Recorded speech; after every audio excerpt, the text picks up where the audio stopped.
Well, welcome to Hemp Barons, Jay. It's wonderful to have you with us today. It's such a pleasure to be here with you, Joy. It's great.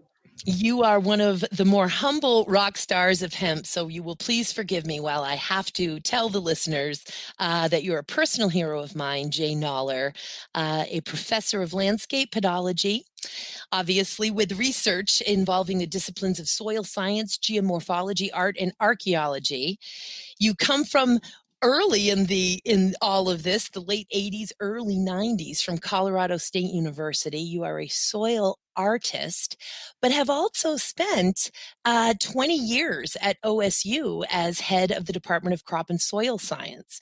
Well, for the last 5 of that, your career has spanned quite long at OSU, and you stepped down from that position in January of 2019 to become the director and lead researcher for OSU, Oregon State University's Global Hemp-Innovation-Center. Your experience is quite international, including 35 large projects spanning much of North and South America, Southern Europe, Southeast Asia, and Africa. We know you've published more than 180 papers and maps, 6 books, and you continually contribute to other works. You're doing also tremendous work as an advisor to the National Industrial Hemp Council, and slowly, as I like to say, making your way around the planet like some stealth hemp ninja, Jay. So just welcome to the show. Please tell us first how you came to hemp. When did cannabis in any of its forms, and particularly hemp, come into your field of awareness? Well, we'll start with my professional life, and I think that's a good place to start. That would have been in 2014. Actually, before that was 2012 when the Oregon delegation, federal delegation, was putting touches on the 2013 Farm Bill, which was stalled and came out the following year. And so in that, we had a heads up that this was coming, and we were looking at with Senator Merkley and Senator Wyden, who were 2 of the 4 who certainly moved that the 2014 Farm Bill forward, along with Paul and McConnell out of Kentucky. So in that, just looking at, so what should this be described as, whatever. So that'd be 2012, really. And of course, our department we had an earlier research effort in 1994 to 1997. One of 2 locations, actually, that did industrial hemp research for the USDA. That was an earlier form of what was supposed to happen in 2014. And of course, what would have been called, had we had the formal setup for the Agricultural Research Service of the USDA today, back in the old days from 1880 to 1932, 33, somewhere in there, was the National Hemp Research Facility was here on our campus. So for 50 years. Wow. Over 50 years. So hemp's been here for a long time, and it's been important. Of course, in 1970 it was expunged. We had greenhouses with it and other things, and that was so there were other experiments going on, but not at federally. Well, it was federally okay, but in 1970 it was all expunged, wiped away. So when I became department head in 2014, just before the Farm Bill passed, I picked it up and carried it, and that's just taken over my life. Now it's all the time. Has been for several years now. So, and then administration. Yeah. Yep. Once it gets into you, it's in you, and you can't get it out. Yep. I'm thankful every day for this flyer I received in the spring of 1990 at a Grateful Dead show that it just changed my life on a cellular level. Fascinating. I did not realize. Now I knew that Oregon, of course, obviously was taking a lead, clearly, as we talk about Congressman Blumenauer, or we talk about Senator Wyden, Senator Merkley, and of course my own mentor, who you know so well, Andrea Herman, who taught that first course at OSU in recent history. I guess I'll have to call it post-prohibition in a way. And so I know how important Oregon is to this. I did not know, however, about the research that went on between 94 and 97. And it's, this East Coast, West Coast relationship that's fascinating to me, because it was in 96 that Vermont passed its inaugural hemp bill for research for books, not research with planting seeds. And I had actually moved my, at that time, 2 young sons, both working their way through masters now, to Burlington to serve as the secretary of the Vermont Hemp Council. I didn't realize that Oregon was already quasi knee deep in it, nor did I realize this 50-year research center. And so when you say it was expunged in 1970, obviously you're referring to the Controlled Substances Act, pulling the rug out from under that research. This is a very enlightening to me. I did not realize this deep history in Oregon, that a legacy really, that you are right now just holding the mantle and running with it, Jay. Yep, that's what it is. Shoulders I'm standing on. Shoulders you're standing on, brother, and we're standing on yours. When did the idea come about to start the Global Hemp Innovation Center? Clearly, that was an investment and a very concerted, deliberate decision that I know with public institutions went through a million different levels. How did that subject, or how did that decision come to be? Well, I think it was that I had the role of department head, and it was a large department. When you look at everybody that I had some administrative oversight, 32 locations around Oregon, almost 600 people. So it was about, I think our department, even though it's within a college, was the 4th largest college, so to speak, at Oregon State. So there's a lot of administration and such. So, but I also saw that we had to move hemp along, and budgets are such you can't just hire people and go do hemp. I found that the easiest thing was, well, just do it and eventually create some space, right? But thankfully, the DEA, I got registration applied in December of 2014, and then was able to get it in 2015, and things weren't happening that I was going to get seeds, and it wasn't. And I was already doing research over in Europe. That was kind of my gig for the last 25 years, was working over there. And a lot of it's been looking at the roots of agriculture, like how did we figure this out? So a lot of archaeology and Greece, Cyprus, Turkey, Syria, Italy, etc. So I was in at one of my archaeological digs in southern Italy, and thought, there's got to be a home someplace. And of course, Italy did at that time. And so I was meeting with some of those folks, but they were all the way at the other end of the country.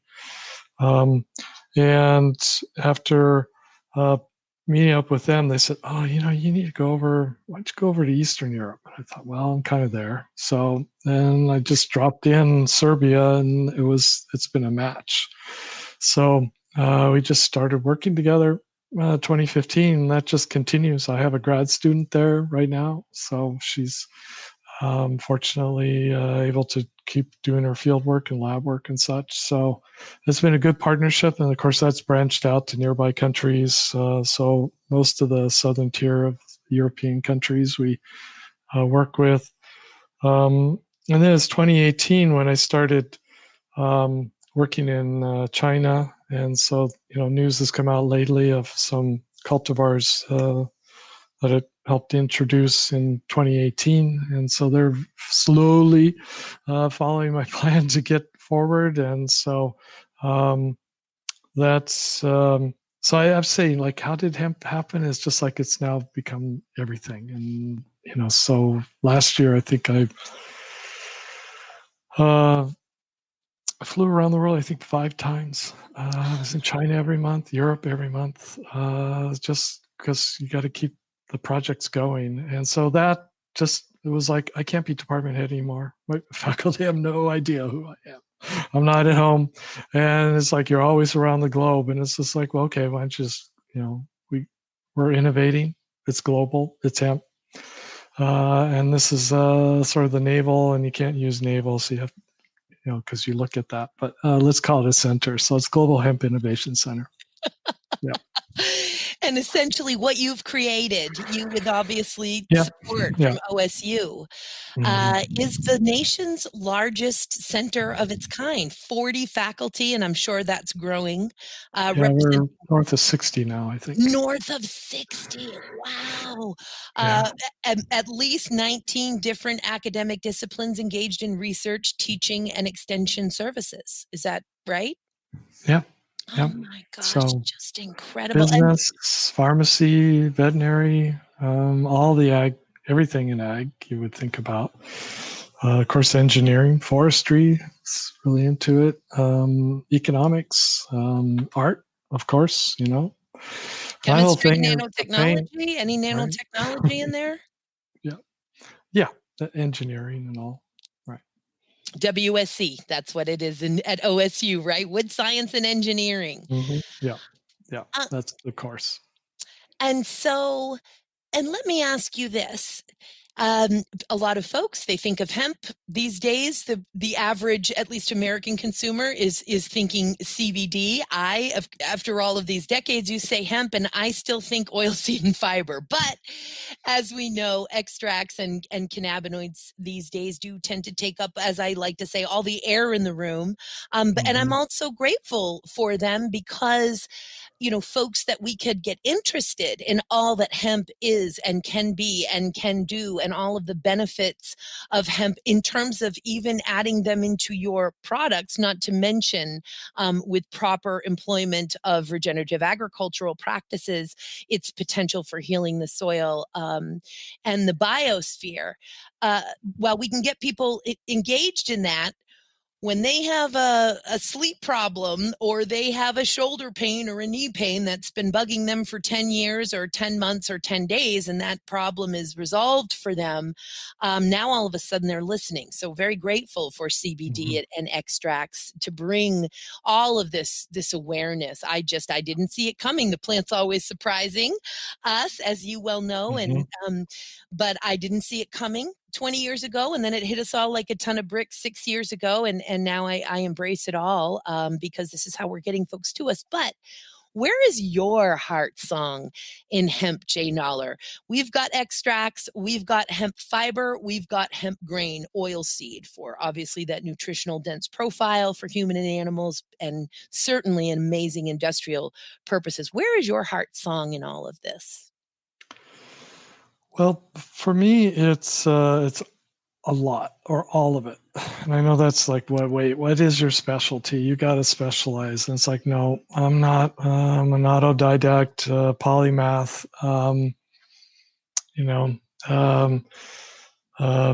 I made it to full professors for my art. So, and I'm in the science side of things. So, also professor of soil science. So that's, when I look at it, certainly as a department head, I had a very diverse, huge department, touched all the way across all of the research, but also a lot of the compliance side of agriculture for the state of Oregon. And so you just look at that system, and I was administrator for the Western wheat program. So that's minister for the annual meeting and occasional meetings and reports and such like that to the U.S. government on all the bakeries, all the flour mills, all the wheat fields, all the research and everything for the whole Western U.S. And so, and then similar for all the northern Northwest states for potatoes. We can talk about the mint, hops. I mean, there's a lot of different crops that I was already administering. And it was like, I just looked at this and said, okay, so this is a vacuum. Hemp is going to be a commodity. It has to fit all of these. These are the processes. They're already there. They're wheels. We just need to paint hemp on the wheels and put them on the car and go. So that's what I see. That's what my role has been. But also, like, why are you going all over the world? It's like, well, because our federal government was very much against it for a long time, even though we had permission to do it. They just were, trying to mess with our research efforts all the time. And I was just like, okay, it's safer. Just work someplace where they don't care. But then that's fiber hemp in China or some grain hemp there. And then in Europe, it was grain and fiber. And here in the U.S., in Oregon, I could go out, see what local growers are doing, so I could, observe. But to actually bring it onto campus, that was tough. The first 3 years actually, until finally we could bring it on, and now we really bring it on. It's really going. But those foreign relationships then gave me entree to government leaders. I report to prime ministers, kings of different countries now, 20 some odd countries that I advise. And so that's, I think my hemp instructional videos in China now are passing 2 billion views. Oh, just think my about that. God. Are you kidding me? No. So, so I can get on an airplane in China and people just like, they know my name. And I was like, I have no idea who they are. So it's just that kind of crazy stuff. So, and it's all hemp, right? But because we work with these different governments, have good appreciation of how their processes work. And so work with our government and these other governments to get trade going. And so that's been a big focus, certainly during this COVID time. It's just, we need markets around the world. And it's, I think, next year is going to be a very, very good year. So. When I say stealth ninja, boy, I mean unbelievable, Jay, or very believable as the case is. And that is, not only are we so blessed to have you in hemp in the United States, but the planet, the globe, you have been cross-pollinating, as it were, throughout the globe, really, around the world, and are obviously getting these other countries have an interest in it, and you inspire them. You are really, what I like to say, connecting these light encoded filaments. If there was an auric shell or template of the planet, man, are you connecting it together with this incredible plant to deliver on its promise. And may I ask you, I'd love, because your perspective is just so valuable, and I'd love for the listeners to get just a little high-level snapshot of what's going on around the world, sort of who's ahead and what. And so with China, obviously they are the kings and queens of textiles, hemp textiles, having figured out a way to degum or delineate the plant, I think 1987 post-prohibition. But where do you see China? What are they really great at and sort of ahead in, hemp-wise? Yeah, hemp-wise, of course, fiber, and that's going to be that way for a while, not for a very long time, because if we look at what people wear globally and what people put on, it's still a petroleum-based thread, right? So, and that's really as some people would say, the king of the hill in terms of product. And then there's cotton, and we see that there's going to be somehow hemp is going to displace it, but it's it may not be the natural form that you would think, because if you're going to look at really having impact, there's a bigger partner to displace, and that's petroleum oil. And so then that gets around to grain hemp, and then there's also there's some really novel parts of the hemp plant that haven't been bred we just see across the U.S. right now, there's one model like 99%, 98%, and it's just a scaled up grandma's basement, marijuana grow, and it hasn't, that's been tried to scale, and it's like no. There are other ways to do this. They can get other products from, and we'll see that over time, and that's coming. So really, when we look at what's China going to be good at, they'll be able to do enough to generate some yuan or RMB, that is dollars, to bring into their economy, and that's so it'll be what seems to be what's going to make the greatest margin. So.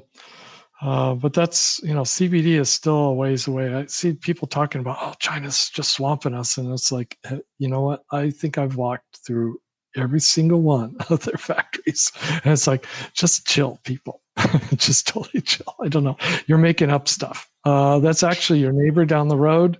And that's why it's bad, because they don't know what they're doing. And they're in the US. And so that's, I think, projecting onto some other group that they don't know how to do it is really is probably you or somebody nearby.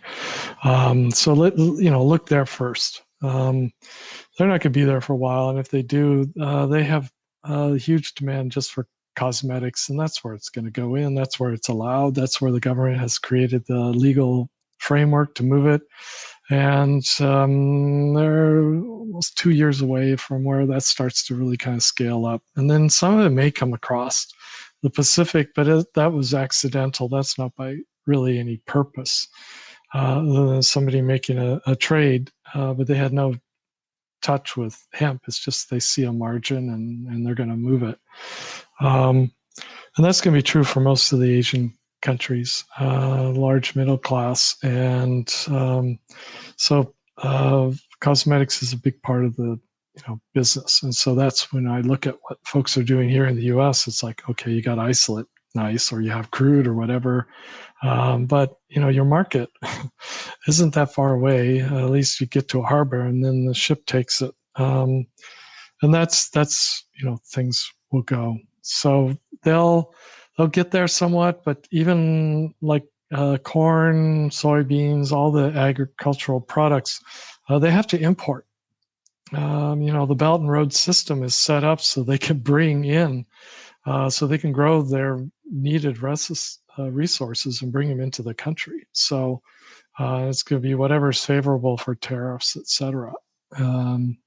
So I wouldn't worry about them. Wouldn't really worry about any other country. I don't ask for worrying at all. I love hemp. I have no judgment to this whole thing. I am very clear that we are headed for healing. It may or may not happen in my lifetime, but there's no fear, no worrying. There's no vibration from that at me. I want to know. I'm super happy that wherever hemp is making headway, that just makes me happy. So awesome on China and fiber and not being a threat. So there's crazy stuff happening in Asia, as we well know. There's really only Japan, which will take that extract from the mature stalks and sterilize seeds. Get us all the hemp extract you can out of that fiber and those sterilized seeds. So yeah, it's a difficult market. What about Europe? Now, Europe is big and you've got that great perspective. Maybe if you could sort of divide it up a little bit for the different parts of Europe in terms of what you see progress infrastructure-wise being made there. Right. So Europe is an interesting case. It's kind of like the U.S. If we look at, because it's very much, it's a federation of states, right? Nation states. Member states. Yep. And so when you look at, any of the hemp products and such, you'll find that some states don't want certain things of certain composition. That is, it's got to be at 0 or 0.1, 0.2. They finally got to 0.2 last month, right? So 0.3. They finally got to 0.3 last month. It's Yeah. France is the holdout for 2.2. Yeah. I know it's allowed to 0.3, but that's still, if we're looking at something that is labeled for all of them, it's 0.2. So if you're making a product, you better be at 0.2 or below. So with that extract in particular, that's where the underscore comes in there, it seems. Yeah.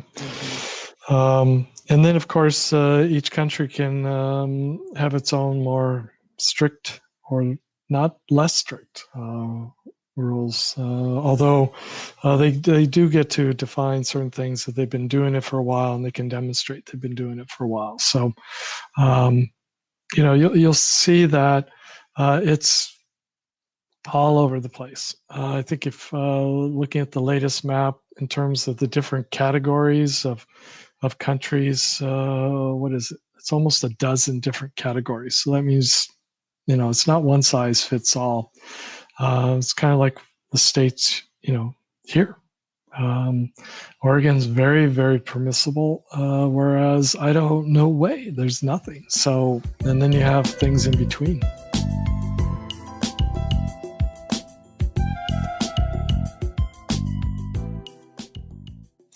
And then there's things like, though, just done agro and hemp flax obviously come to mind, Germany, Holland.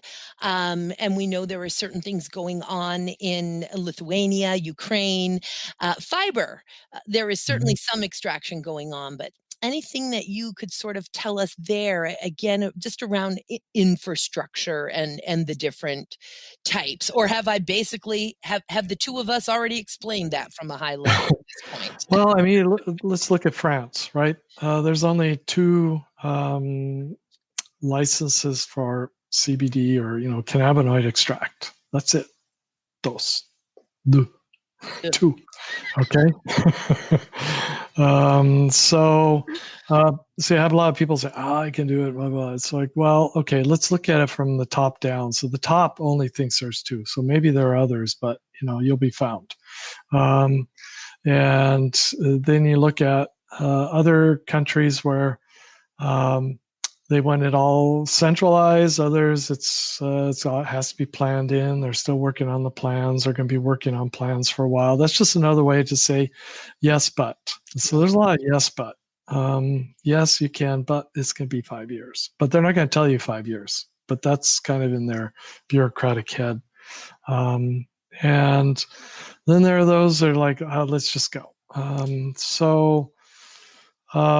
I mean, I watched that Italy over the last 2 years went from like, we're not going to look at it. We're not going to talk about it. No. Then it's like, okay, yeah, let's do that. Oh, the government changed. Oh, now, no. And now, like today, it's like, it's a narcotic. So it's like, but the EU just, said in Brussels, and they're like, no. Fascinating stuff. But that's today. So. And so much, what a great analogy that it is so much like the patchwork, as I often refer to it, of developing law and regulation throughout our 50 states and territories. And it is so fascinating. I'm sure that it's just as much of the chalkboard, nails on a chalkboard for you as it is for me when we get to hear it's legal in all 50 states. And by the way, what the it is, tell me what the it is first, and then we can have the argument based on that. But if it has to do with hemp in general, the word hemp, planting hemp, not legal in all 50 states. Extracting hemp, not legal in all 50 states.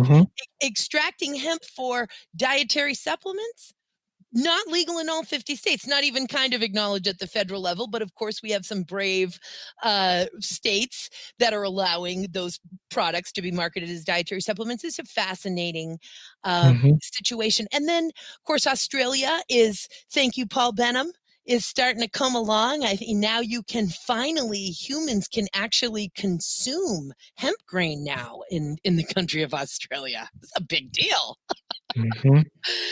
Just but the leaves, the beef could eat, and you could eat the beef. That went first. Right? It's just like, okay, sure. Man, incredible stuff. And I also want to make sure, and I think in terms of the international education and just the reach, right now you're working on a big conference in February, February 9th and 10th, the National Hemp Symposium, nationalhempsymposium.org, and folks can certainly get your links at mjbulls.com to find out more. But that's with the National Academies of Science, Engineering, and Medicine. Tell us about the scope of that conference. Right. So this is really, I guess one way to put it is we're going to recast that one figure that was in the 1935 Popular Mechanics issue that said, hey, there are 25,000, products, blah, blah, blah, blah, right? So is that the $1 billion crop? Is that the one you're talking about? Yeah. Okay. And that was, that was 1938, brother. And that's what always 38. amazes me, is it was a year after the 1937 Marijuana Tax Act. So here they are taxing and regulating hemp out of existence in 1937, and 1938, boom, Popular Mechanics, $1 billion crop. So tell me, this is fascinating to me that you're using this as a springboard. So how does this fit in? So we looked at what the U.S. government considers its main sectors for its economy, for the U.S. economy. And so for each of those sectors, we have somebody from a C-suite of one of the major U.S. corporations is going to look in their crystal ball and say, how does hemp and how can and how should hemp fit in their particular sector? So like transportation, retail, of course, agriculture, but also we have government, fuel, bioenergy, it goes on and on. So as we look at each of those categories, you have, a company that people would identify probably like in manufacturing, we have 3M, we'll be talking. And so they've got all sorts of things they're imagining and or actually doing, and that's up to them to disclose or not. So yeah, it's because right now we've been focused a lot on the essential oil hemp because we can extract terpenes and cannabinoids off of, and the pollen being shed by grain hemp is kept in certain quarters like North Dakota and eastern Montana right now, and we'll see that, and Minnesota. It's in other states, but that's where we find the largest acres. And then fiber is coming around. Of course, if we look at the number of hemp farmers in 2020 who claim to be growing hemp, it's Texas, right? So, but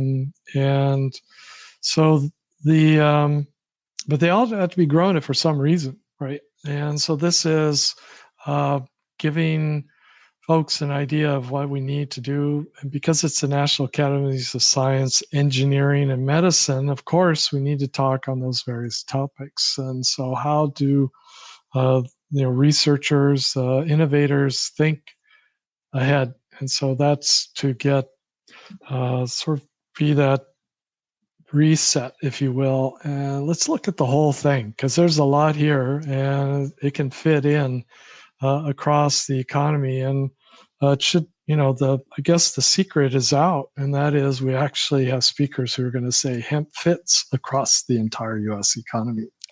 And so, we're looking through to 2050, and let's see.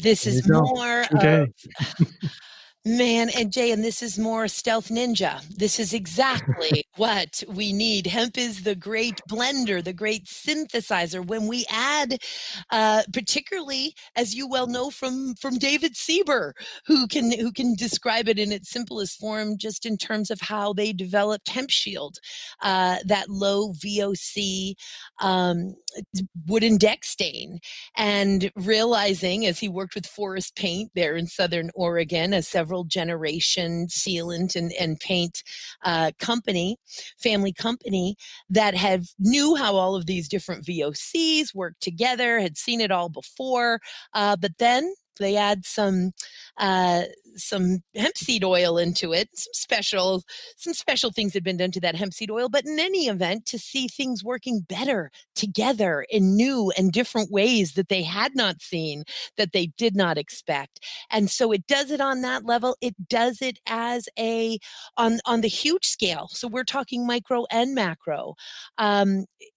For us to be able to really deliver on the promise of the plant, we need for every industry, human and animal, body care, nutrition, nutraceuticals, pharmaceuticals, paper, textiles, building materials, biocomposites, industrial sealants and coatings, 3M, as you say, adhesives and glues. Of course, and this brings me to the next subject, energy storage, fuel, batteries, all of it. And we need just folks to start understanding and using it and retrofitting, I guess I would say, or supplementing or augmenting that which is necessary of their existing processing and manufacturing and infrastructure to accommodate whatever is unique about hemp. Can we talk for a minute about supercapacitors, energy? And we're talking everything from a pellet that can be made from the herd, which is going to work just as well as a wood pellet and actually burn a little cleaner. Of course, your biodiesel from a hemp seed, but I don't see that as a very good or useful or optimal way to use that valuable seed, particularly given just inflated and false values on fuel in general. But when we get into this other forms of fuel and particularly supercapacitor and energy storage, then it starts to be a real game changer. Can you talk to us about that? Well, certainly if we look at everybody looks at China and says, "Oh, it's hemp textiles. Look at that, greatest stuff." And it's like, that's only like, in terms of the weight of the plant, maybe 2%. Okay. What's happening to the other 98%, right? It's because it goes into defense, armaments, all sorts of things like that. So we will have a speaker from Office of Navy Research talking about what the U.S. government and U.S. defense will be looking at in terms of hemp, and that'll be patterned off of other defense capabilities in other countries, right? So, and then we look at, of course, it's carbon, right? There's lots of sources of carbon, and so the beauty of hemp plant is here you have through its genetics is able to configure carbon and associated elements in interesting forms that, with enough, not a lot of processing, have a degree of crystallinity and size and shape, i.e. capacitance, if you will, that we don't see in other materials. So yeah, it's pretty obvious. And if it's light, which it is, then the whole problem of a vehicle with its undercarriage of batteries currently in the lithium form is heavy. And that means it can only go so far because it has to carry itself, right? Because it's heavy. So if you take out that weight and now it's just the passenger and then the contents that you're carrying along on the weight of the vehicle, that's how we'll see the extended range of vehicles, is because, well, look, you're not carrying heavy elements, i.e. the encasement of lithium, which is lighter than carbon, but carbon does have weight. But it's still it's going to be in a form that is expected to be quite substantial. So yeah, we'll see that, and so we'll have at least two of the speakers talking about what they see in their sectors and how that interacts. So expect it. In fact, demand it. So exciting. I really think that that's a big one here for us. Graphite whiskers and carbon nanotubes, I understand, are basically the only two substances that on the nanoscale, hemp cellulose, the surface area and the strength is second only to those things. So it seems to me just a tremendous game changer for the air and space industry. And certainly, again, as we say, we'll think of light rails and monorails and modern futuristic transportation. I think it's going to change things dramatically. I know it is. I can't believe I'm still using words like think. It is changing things dramatically. And may I ask you, and I love that the Department of Defense will be there. Obviously, Hemp for Victory. The Department of Defense has a tremendous history there. Certainly Napoleon invaded Russia in 1812 to cut off the English Navy's supply of hemp, and Japan invaded Manila, in 1941, cutting off our supply of hemp as we were entering World War II. And Tulsi Gabbard, God bless her, on her way out, she did not run for re-election, but that Hemp for Victory Act that she filed, I don't take credit for a darn thing, but it's something that I'm very proud to have been at least helpful contributing to, because it really directs every single, to the extent, of course, that it would ever pass, but directs every single agency within the United States, which is the largest purchaser of goods in the world, and the Department of Defense, of course, being the largest purchaser among them, and directing them to say, hey, of all the stuff you buy, guys, what on earth can be made or blended with and from hemp, and do some research on it. So I just love that the Department of Defense is going to be there. They're listening. May I ask you, because you say, and this is as we close, and it's a United States issue right now. And of course, we've got all these interim final rules happening, right? The Drug Enforcement Administration, the United States Department of Agriculture, we've got the FDA supposedly working on a regulatory framework, although a great article from a hero of mine, Martin Lee, called Desperately Seeking Harm, Diagnosing the FDA's CBD Problem. So it seems like maybe they're working on why they shouldn't have to make one, instead of listening to Congress and the people and making one. But all of these rules, one of them is this idea of, at least there is certainly a growing and huge population of farmers and industry stakeholders here in the public who think that the definition of hemp, which caps the delta-9 tetrahydrocannabinol concentration at 0.3%, needs to be increased, and that it should be increased to 1% because of all of this focus on extract, that being where the current, and yes, I'll say it, not probably here to stay, real main industry is in the United States. And there are many, many arguments, of course, for that. There are many, many arguments against it. And the European Industrial Hemp Association and others, certainly those who are more aware of the climatic impacts and the need for real environmental and economic sustainability for farmers, say, why are we doing that? Why are we not encouraging the entire use of the whole plant, instead of getting farmers set up for these giant extract farms in the United States and having to change the law around that? What are your thoughts, to the extent you're willing to share them, about this movement to attempt to try to get that definition changed and that cap on the intoxicating property of cannabis, which is delta-9 tetrahydrocannabinol, get it increased for hemp? Right. So when we look at, the 0.3, it's like, that's an arbitrary number. Well, yeah, it's an arbitrary number. One is an arbitrary number too. And so what really is the number that needs to be there, right? And so you'll have law enforcement say, well, we need to, blah, blah, blah, blah. And it's like, okay, so we have unlimited alcohol supply, yet what we say is that in certain circumstances, when you are in a privileged state, that is, you're driving a motor vehicle on a public road, then a public safety officer determines from behavior, either before or for some other reason, because your tail lights out, which is always the great scam. And then they smell your breath, and now you do a sobriety test, right? And so, so we don't have a 1% alcohol drink or a 0.3, right? We don't have a 100 proof. You can go higher proof, right? There are certain forms of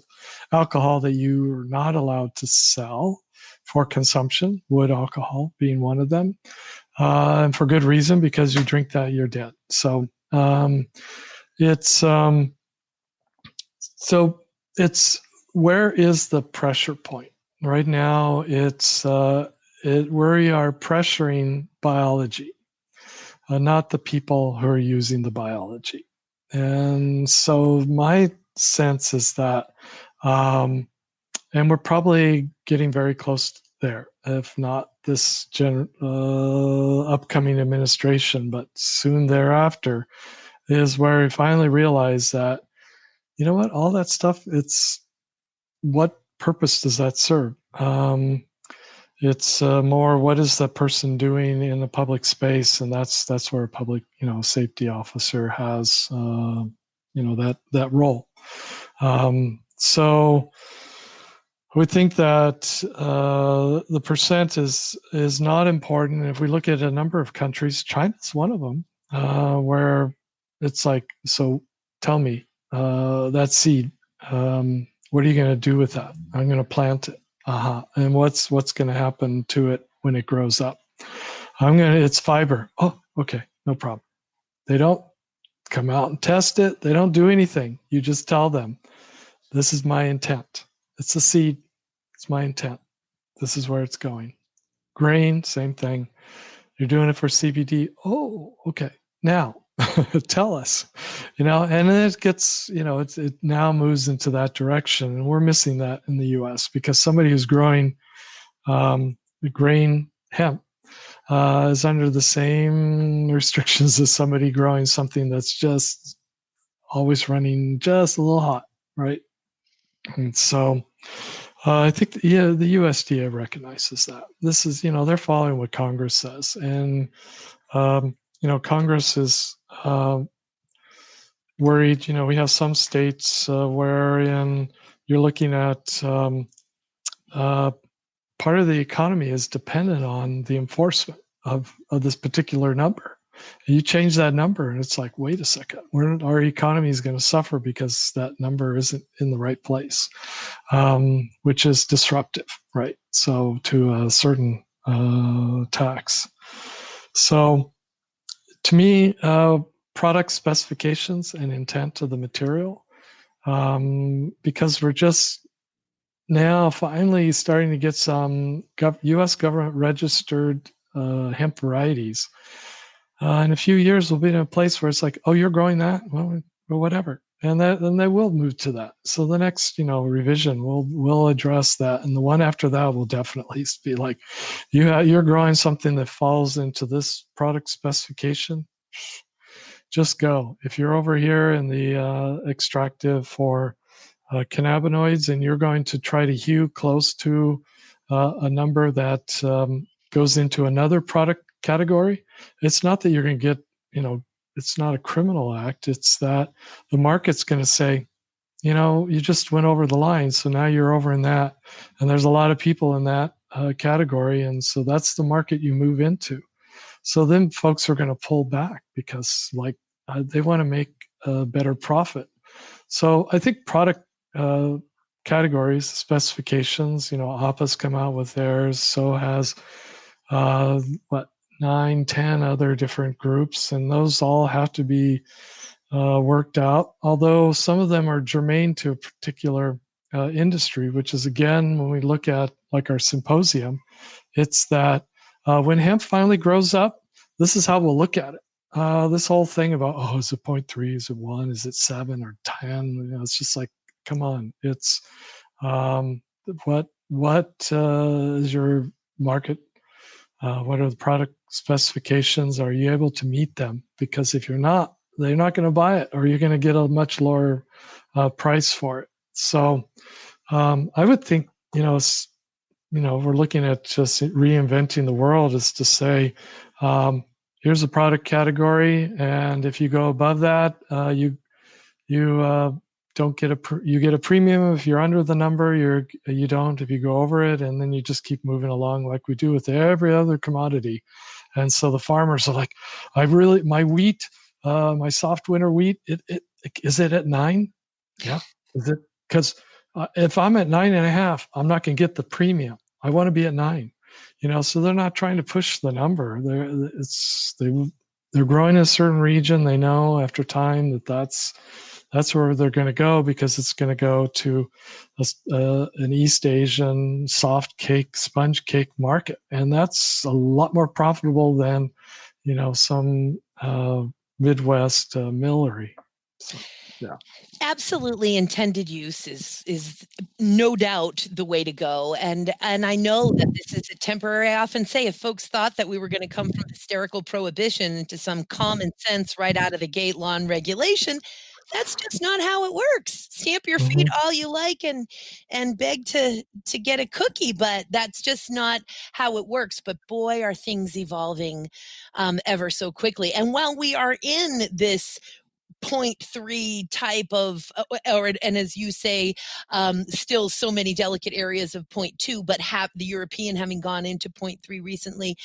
Because of that, and that is where we are in this nascent stage of law and regulation, I think there are concerns that one country going way above, that it is going to cause problems with the world economy. And it's all of the reasons why we need to sort of just synchronize and get real about what THC is. Jay, it is such an honor to have you on the show. I really hope that we'll get to have you back again. We're just really touching the surface of the tremendous amount of information and knowledge and expertise that you have to share about this incredible, valuable, and versatile plant. But while we say goodbye for this time, is there anything that you want the listeners to know, a message about hemp, something important that you'd like to leave them with, other than make sure you register for the National Hemp Symposium on February 9th and 10th? I think the key thing is that for hemp, expect the unexpected and question what seems not to be questionable. Oh, brilliant. Thank you so much for that. And someone needs to put that on a hemp t-shirt.